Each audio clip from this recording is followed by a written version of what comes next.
What is up, everybody? It's John Pep here from johnpepfitness.com here at Acceleration Fitness. Again, coming at you from the parking lot because it's super loud and everybody's working hard in there, so I came outside. And I'm here for your 5 weekly tips to gain strength, lose weight, get jacked. Episode 17 already. 17, all right? So here we go, getting right into it. Number 1, sleep in relation to your training intensity, okay? So when your training is at its peak, when you're overreaching or close to it, when you're at your highest volume and intensity, that's when you need to kind of bump up your sleep, all right? Then make sure you're getting quality sleep and enough of it. Then when things are kind of lower, maybe you're at a deload or just starting out in the program where intensity is a little bit lighter, you're building up, then that's kind of when you can get away with a little bit less, but still try to make sure it's high quality and you're getting enough. But once that training ups its ante, once it gets crazier, harder, tougher, that's when you need to bump up the sleep a little bit just to make sure you're recovering. It'll make a big difference in the way you feel and your performance. So that's number 1. Number 2, get a training partner who makes you mad. All right, yes, I want you to have a training partner that makes you mad. It will make all the difference. Now, I'm not saying actually mad where you just want to punch them in the face, but someone who kind of motivates you, gets you under your skin just a little bit, knows how to do that. So maybe you get mad, but you put it all into the bar or put it all into the bike sprint or whatever it is, sled sprint, you know, whatever you happen to be doing, right? So someone who's going to say something that kind of rubs you wrong just a little bit, but not so much that you're actually mad, but mad enough to kind of up the intensity of the workout. And let me tell you, shout out my man John Belatowski.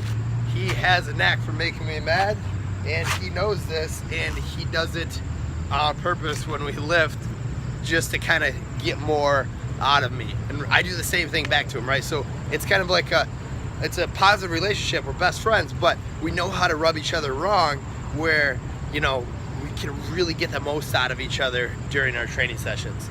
And there's going to be times where a person needs that, but then a person doesn't need that kind of motivation. They need something else, right? So they need more positive type of motivation. So you got to kind of learn your training partners and just how they work and when and what they respond to best. Number 3, glute ham raises are king for developing the posterior chain. I'm not sure if I mentioned this earlier on the seasons. I probably did, talked a little bit about it, but I'm going to say it again because that's how important they are. Get on a glute ham machine and do glute ham raises. If you can't do them like a strict one, go to my video. I'll link it up somewhere on the screen here, and it's going to show you the regressions that you can use so you can get to that point where you can do them strict, right? You can use bands, you can use hands, stuff like that. You can use slow eccentrics to assist it on the way up.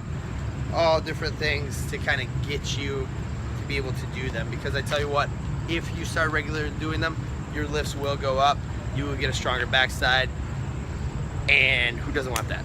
All right, number 4, a bigger butt equals stronger. This kind of goes hand in hand with the glute ham raises and the posterior chain talk, but if you have bigger glutes, then chances are you are going to be stronger, all right? Glutes are king. I know I just said that about glute ham raises, but glutes are king, okay? So the glutes are awesome, all right? They're kind of, I wouldn't say undervalued, but a lot of people don't realize how important they are. They think a squat is going to be all quad, but really that's going to be all coming from your glutes. Not all, but mostly coming from your glutes. It's the most powerful muscle in your body, or it should be anyway. So that is number 4. Train your glutes to get stronger, so you want a bigger butt. Beach squat. Number 5, find something or someone that inspires you daily. Whether this is business, training, life, whatever. I've found, just in my own personal experience and the people I know and work with, that if you find something that inspires you every morning or at some point during the day, whether it's a person, a video, you know, whatever gets you going, whatever motivates you, and you take that media in some way, like a video, audio, whatever, pictures. If you see that every day, that's going to help you a lot more than not. And I apologize that I keep squinting and grabbing my eye. I've got something in my eye and I'm just trying to get this video in without poking my eye out. So anyways, that's number 5. Find something to motivate you, someone or something daily. All right, guys, that's all I've got for you this week. Short and sweet. Episode 17. I think we cut the time in half. They were usually running about 10 minutes. This one's only 5. So make sure check me out on social media, johnpapfitness.com, at johnpapfitness on the Instagrams, Snapchat j-pap. I'll write these all out on the screen also. Facebook is also up now, the page. It was down for a while, didn't really do much with it, but now it's going strong again, John Pat Fitness. And of course YouTube, John Pat Fitness, that's where you're watching this. Hit like, hit subscribe, I really appreciate it, guys.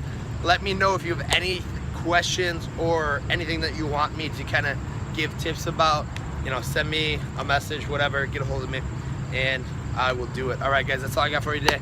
Chases this week. Let's go.